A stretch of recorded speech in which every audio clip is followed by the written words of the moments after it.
All right, so we've been looking now at ways to move into Juji Gatame via top lock or figure 4 top lock.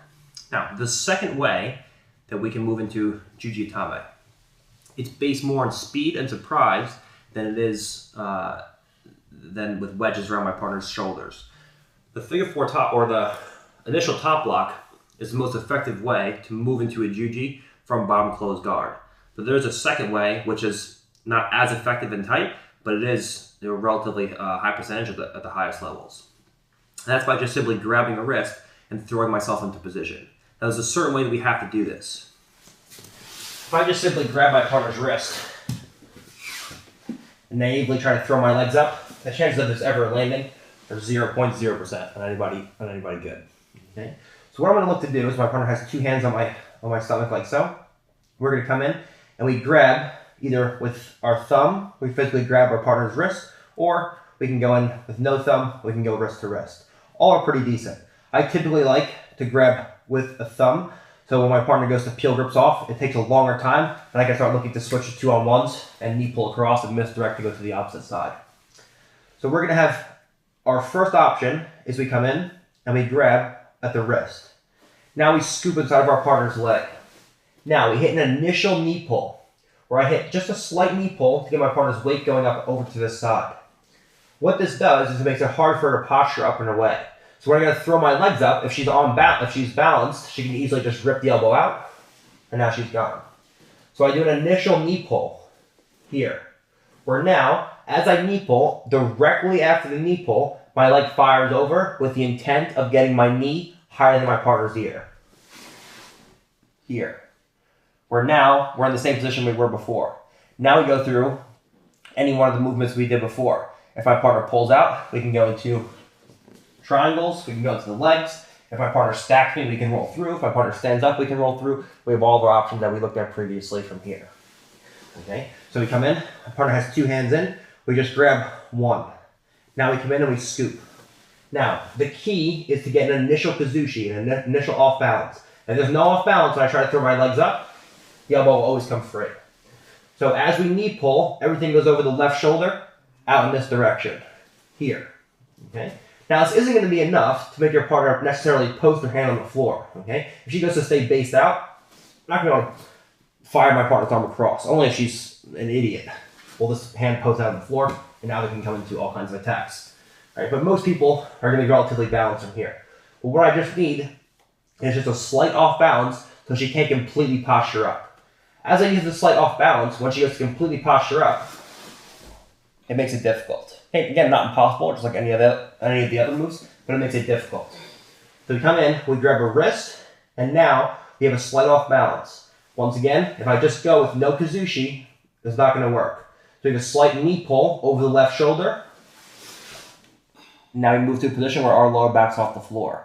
Now we can come in and go into all the previous moves.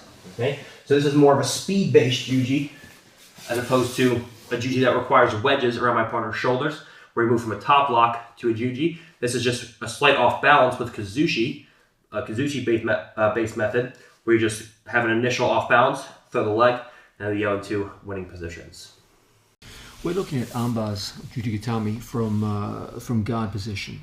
One of the absolute most important elements when you're entering into the Juji Gatame is the relationship between your opponent's head and elbow and your hip.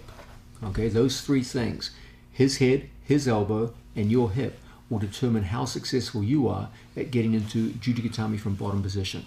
Let's have a look at some of the keynote themes that I want you to become expert at as we work here. We've got a training partner here in a closed guard situation. Okay, you go to Jitsu 101 on YouTube and you'll see armbars typically demonstrated with something like this. Okay, a 2-on-1 grip where I take an over grip on my training partner's elbow, put a hand on my training partner's wrist, and we work from here.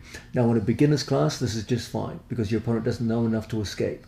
But at advanced levels, this is not going to cut it because there is no control of my opponent's head. Okay, even if I did succeed in bringing my opponent's elbow towards my center line, as his head rises, it becomes impossible for me to control the head, and his elbow starts moving away from my hips, and we lose the whole position. Okay, so there's a sense in which I've got to control his head. That's the key to controlling his posture. But at the same time, I've got to bring his elbow towards my center line. So ideally, what we want is two kinds of control. Control of the head and his elbow. I want to take his elbow towards my center line, and I want to bring his head down.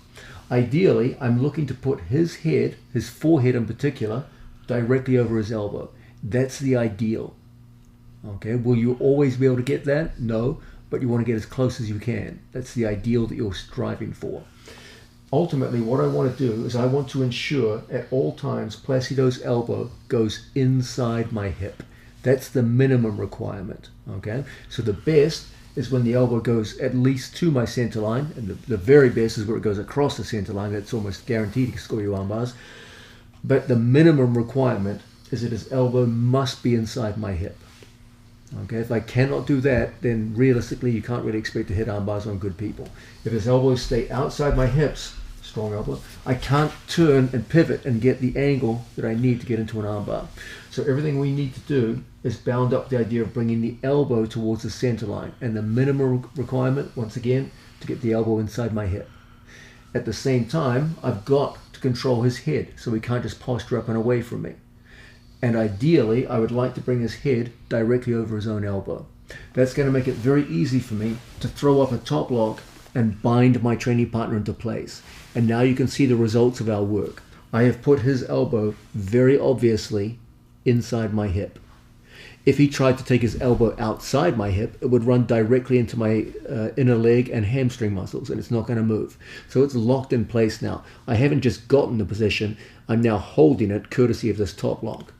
And from here, it's going to be relatively easy for us to maintain the position we want, get our lower back up off the floor, and then throw our legs into place and get to the arm lock position we're looking for.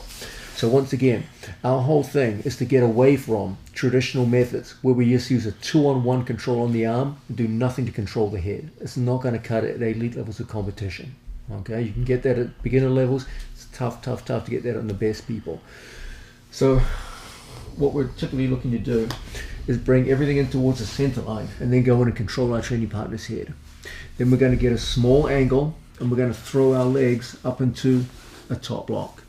Once that top lock is attained, you see now the elbow is locked well inside my hip. That's always my goal. His elbow inside your hip. Okay. Once we're there, then it's all about that pivot to an angle that brings us around to at least 90 degrees on our opponent, and sometimes even more. From here, my two lower legs point in the same direction, and as a result, it's an easy thing for us to go over the top and get downward pressure on our training partner's head. From here, we have the option of finishing from bottom or putting the man over and finishing from on top. But the key element I want you guys fixating on is this idea that if we're going to enter into Juji Gatame from bottom position, we've got to do a good job of controlling the head, bringing the elbow to the center line, with the ultimate goal, the minimum goal, of putting his elbow inside my hip. Once it's inside the hip, trust in your top lock to keep it there long enough to get the pivot turn and entry into the lock.